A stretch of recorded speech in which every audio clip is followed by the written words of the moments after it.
মাবরুর রশিদ বান্না পরিচালিত জনপ্রিয় ধারাবাহিক নাটক বদমাশ পোলাপাইন, যা চলতি সপ্তাহে শেষ হতে যাচ্ছে।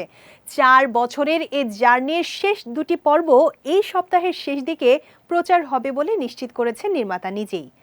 নাটকটির গল্প ভাবনা পরিচালকের। 4টি সিজনে মোট 88 পর্ব প্রচারের মধ্য দিয়ে ধারাবাহিকটির প্রচার শেষ হবে।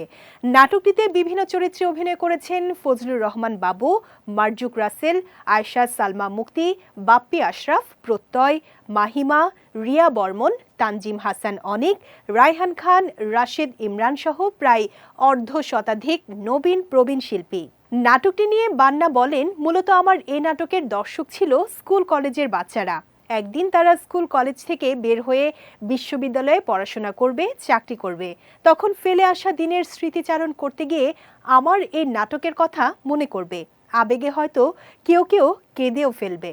তিনি আরও বলেন, নির্মাতা হিসেবে এটাই আমার প্রাপ্তি, এটাই আমার ভালো লাগার। আমি মনে করি এটি আমার নির্মাতা জীবনের অন্যতম গুরুত্বপূর্ণ একটি নাটক, যা আমাকে যুগের পর যুগ দর্শকের মাঝে বাঁচিয়ে রাখবে। আমি আমার পুরো ইউনিটের প্রতি আন্তরিকভাবে কৃতজ্ঞ। Double million offer Walton fridge কিনে পেতে পারেন 20 লক্ষ টাকা, রয়েছে কোটি কোটি টাকার নিশ্চিত উপহার। নাটকটি পিকক সিরিজ ইউটিউব চ্যানেলে নিয়মিত প্রচার হচ্ছে।